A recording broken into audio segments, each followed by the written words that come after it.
भाई खाना खाते ही प्रेशर पड़ जाता है। दिन में 3-4 बार जाना पड़ता है लेकिन फिर भी ढंग से पेट साफ होता ही नहीं। पेट में बहुत तेज दर्द होता है। यार कभी तो लूज मोशन से रहते हैं और कभी constipation. Irritable bowel movement. But don't worry, this is not a battle only few are fighting. Let's talk about the Ayurvedic supplement that gives excellent results for IBS, and that is. In this video, I want to share with you 4 foods that you should avoid if you are suffering from IBS. And along with that, I'll also share with you the foods that are best in healing IBS. Towards the end of this video, we will also talk about an Ayurvedic supplement that works as a catalyst in improving this condition. IBS is a lot more common than it appears. In India alone, 10 crore people suffer from IBS. Among women, this problem is even more common. But one thing is for sure, if you just focus on eating the right foods, even for 1 month, your IBS symptoms will definitely get better. So without any further delay, let's get started.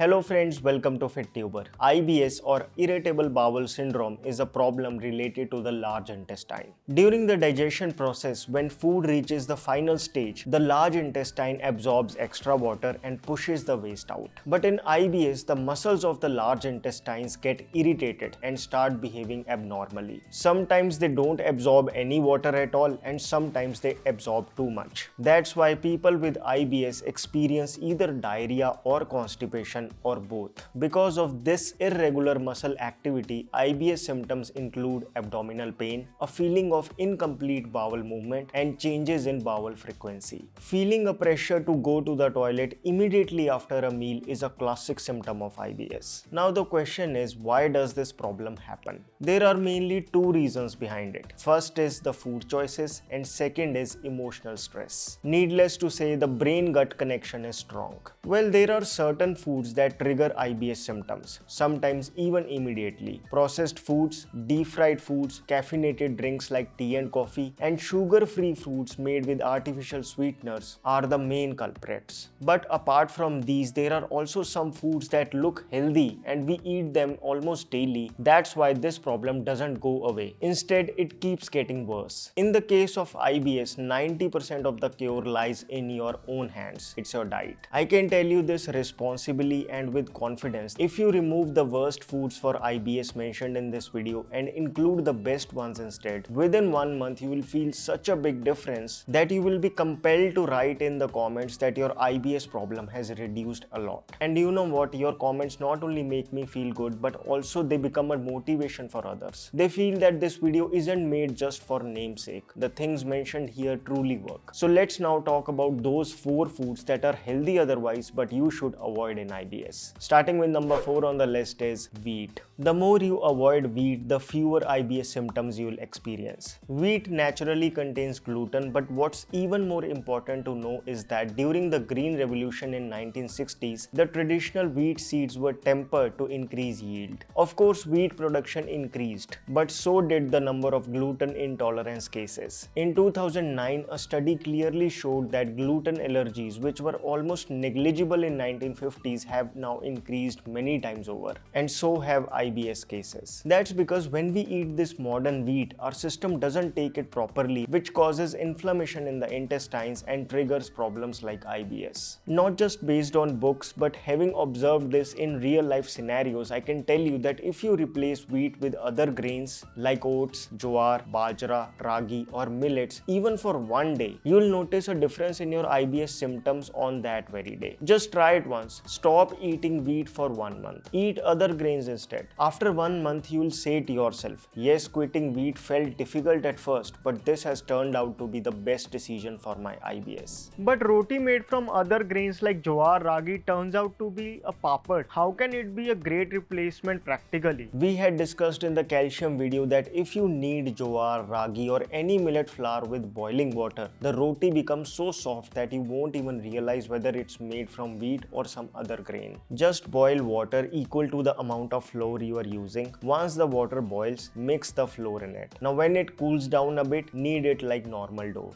And now make roti. It's a great technique that helps you easily replace wheat roti without compromising on texture or taste. What about rice? Can we eat rice? Rice doesn't cause any problem in IBS, you can safely eat it. But there is one grain that actually helps heal IBS, and that is barnyard millet. Barnyard millet is not some new grain, it's the modern name for sama ke chawal, also called swank, which we often eat during fasting. You might have also eaten it. Barnyard millet contains both soluble and insoluble fiber, and it's also rich in resistant starch. Because of this, it works as an effective prebiotic which helps increase friendly bacteria in the gut. And note this, that low gut bacteria is one of the main causes of IBS. Apart from this, barnyard millet is easy to digest, low FODMAP, and completely gluten-free. You can easily find it at any grocery shop. I have also added its link in the description box. To eat it, just soak it the same way you soak lentils, then boil it like normal rice. It cooks in just 15 minutes. You can use barnyard millet to make vegetable pulao, idli, dosa, anything you like. Taste-wise, you won't find any problem. The only thing is, it doesn't turn out as khile as regular rice. The small grains tend to stick together, but they don't let inflammation or ulcers stick to your intestines. In short, replace wheat with ragi, jowar or bajra roti. Eat rice and also include vrat wale chawal, that is barnyard millet, in your diet. Its results in IBS are truly amazing. Next at number 3 are sprouts. But I thought sprouts are very healthy. There is no doubt that sprouts are a superfood. Along with protein, they are a powerhouse of many micronutrients. But if you have IBS, then you should not eat sprouts. The reason is that digesting sprouts requires a lot of effort from your digestive system, and in IBS the digestive system becomes weak, plus the digestive fire is low. That's exactly why symptoms like gas, bloating and irregular bowel movements appear. In fact, in IBS you should strictly avoid raw foods like vegetable salads. Many times, in order to get more nutrition or following diet trends, we start eating raw vegetables or drinking vegetable juices. But note that digesting raw vegetables takes a lot of energy, and in IBS the body doesn't have that much digestive strength. If at all you want to eat salad, have a small quantity before lunch. Add black salt, black pepper, roasted cumin and lemon to it. This makes it a bit easier to digest. Definitely avoid salad at night. Eat vegetables only in the Indian style, cooked properly with a light tempering using carminative spices. That way you can eat almost any vegetable comfortably. According to studies, cooked carrots are quite beneficial in IBS. Green beans, capsicum, methi and palak are also good option. In summer, vegetables like bottle gourd, pointed gourd and round gourd are the best. Soups are underrated, but whether it's tomato soup, vegetable soup or lentil soup, they work like medicine for IBS. And when I say soups, I mean homemade soups, not those packet ones. Soups are that one dish which is filling, rich in nutrition yet very light on the stomach. You said to avoid raw foods, but fruits are raw too, so should we avoid them as well? See, vegetables are eaten raw before they ripen, while fruits are eaten after they ripen. Ayurvedically speaking, fruits have more fire element than vegetables. That's why digesting ripe fruits is easier than raw vegetables. Still, there are some fruits that are better avoided in IBS. On top of the list is apples. We have all heard that an apple a day keeps the doctor away, but that doesn't hold true for IBS. In IBS, apples can cause serious bloating issues. There is one fruit though that's cheap, always available and actually works like medicine for IBS, and that's banana. Whether you have constipation or diarrhea, banana is beneficial in both cases. In one study, when IBS patients were given 1 to 2 bananas daily, their symptoms reduced by up to 76%. You can eat bananas either early in the morning before breakfast or before lunch or 2 hours after lunch. But don't eat bananas after sunset. Even raw banana curry is very good for IBS. What about dry fruits? You can eat almonds, cashews, peanuts and walnuts, but with 2 precautions. First, always eat them either soaked or roasted. Otherwise, their anti-nutrients can trigger digestive issues. Second, keep the quantity small. With nuts, less is more. Around 4-5 soaked skinless almonds are enough at one time. About 7 to 8 cashews are sufficient in a serving. Observe your own body. After you eat anything, notice how you feel and choose accordingly. Next food on the list is rajma and urad dal. Rajma and urad dal, both of these pulses are high in protein protein, high in fiber, and rich in complex carbohydrates. Yet they aggravate IBS symptoms. According to Ayurveda, these pulses imbalance the air element in the body, which is why many people experience gas and bloating after eating them. If you really want to eat urad dal, it's best to consume it in fermented form like idli or dosa for breakfast. Rajma, if you want to eat, should be taken in small quantities at lunchtime only. Some people may also have trouble with chana dal or chickpeas. Other dals, however, can be eaten without issues. Among all dals, there is one that is almost therapeutic in IBS, and that is green moong dal. What's so special in green moong dal? There are three main reasons why green moong dal is so beneficial for IBS. First, it digests better than any other dal. Because of this, you can eat it for lunch, breakfast, or dinner without any problem. Second, green moong dal has a light and cooling property which helps reduce inflammation in the intestinal walls. Third, it is tri-doshik, meaning it suits all body types very easily. If you make green moong dal a regular part of your diet, IBS symptoms will start reducing on their own. You can eat green moong dal just how you make normal dal. Another great option is khichdi made with green moong dal and barnyard millet or rice. Khichdi serves as an excellent dinner meal for people with IBS. Many people underestimate khichdi. It is not only tasty, but it is so gentle on the digestive system that during panchkarma treatments, when oil enemas are given, post that khichdi is the first meal given to strengthen the intestines. Khichdi is perhaps the best dinner option to reduce IBS symptoms. You can also eat green moong dal dosa, which is called pesarattu in South India, a common breakfast item.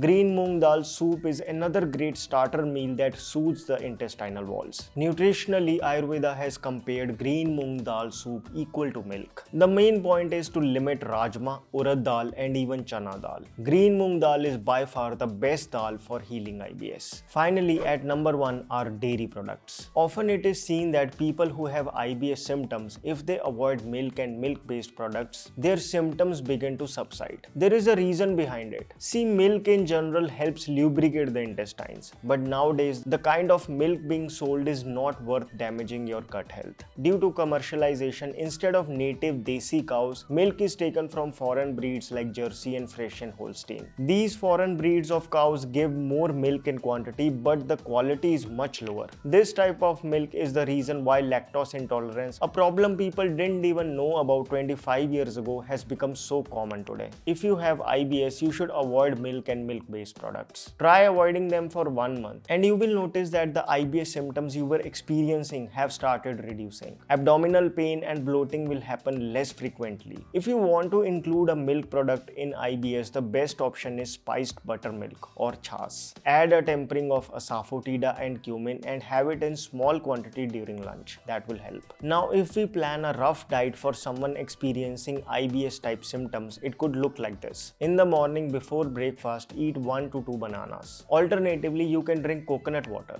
Don't miss out on the malai. For breakfast, dalia works very well. Add vegetables to it. You can use steel cut oats or make porridge using any millet. Avoid wheat. You can also have idli or dosa sometimes. Moong dal chila is great, and if besan chila suits you, you can have that too. Add a little ajwain to the batter for better digestion. For lunch, eat ragi, jowar or bajra roti with any seasonal vegetable. After lunch, take the Ayurvedic supplement that we will discuss later. In the evening, you can have herbal teas like Ayurveda's CCF tea, that is cumin, coriander, fennel tea. Along with it, you can have soaked nuts. Quantity less, chew more. Or you can just have 2 bananas as evening snack. No, it won't make you gain weight if you add black salt and black pepper to it. Pay special attention to dinner. It should be light. Soups work very well. You can have moong dal khichdi or dal with barnyard millet. You can also include a small quantity of homemade lemon pickle, often made using black salt, ajwain and asafoetida along with your meals. This will ignite the digestive fire. Please suggest that Ayurvedic supplement you were talking about. Sure, we will talk about an Ayurvedic supplement that is very effective in improving IBS-like symptoms. But first, I want to share with you BIOMUNI Skin Radiance Vitamin C Serum. When your digestion is good, your face naturally glows. To enhance that glow, you can try BIOMUNI serum, which contains vitamin C, niacinamide and hyaluronic acid. Now, there are many serums in the market, but the special thing about this one is that it contains no harsh chemicals, no silicones, no EDTA, no artificial fragrance and no parabens. In fact, it contains aloe vera leaf juice, licorice root extract and manjistha root extract, which are some of the best Ayurvedic herbs for the skin. This serum is suitable for all skin types. To use, take 3-4 drops on your hand and massage evenly onto your face. BIOMUNI also has 2 other face serums, one for dark spots and one for acne. All 3 are 100% toxin free. To buy BIOMUNI Skin Radiance Serum, click the link in the description box. Do not forget to apply the special discount coupon to get 10% off. Finally, let's talk about the Ayurvedic supplement that gives excellent results for IBS, and that is Bilvasa. As the name suggests, it is made by fermenting raw bale fruit over several days. Now, this is a classical formulation, meaning the herbs used in it and the method of its preparation are exactly as described in Ayurvedic scriptures. Along with bale, it contains dhatki, nag kesar, black pepper, clove, camphor and jaggery. This syrup is so effective that if taken regularly and correctly, it helps relieve not only IBS but is also very effective in treating ulcerative colitis. This syrup has no side effects and it can be taken by everyone from children to the elderly. It is so safe that it can be taken 3 times a day, although I would recommend that you take it at least once. Always take it after meals, after breakfast, after lunch and after dinner. Take 4 teaspoons, that is 15 ml, and mix it in lukewarm water before drinking. Now there is a reason why it's indicated to be taken with lukewarm water. Compared to cold water, lukewarm water increases digestive fire and helps reduce inflammation in the intestines. So does that mean if I drink warm water in place of cold water, it will help me in IBS? Absolutely no doubt about it. Since this is a classical syrup, many companies manufacture it. You can buy it from any trusted Ayurvedic shop. For your convenience, I have provided an unsponsored link in the description box as well. A 450 ml bottle costs around 200 rupees. Take this syrup continuously for 1 month and you will say for yourself that you didn't expect this one thing to give so much benefit. Of course, keep paying attention to your diet. Avoid caffeinated drinks, foods with artificial sweeteners, fried foods and other junk. Also try to follow the diet plan mentioned earlier. Avoid wheat,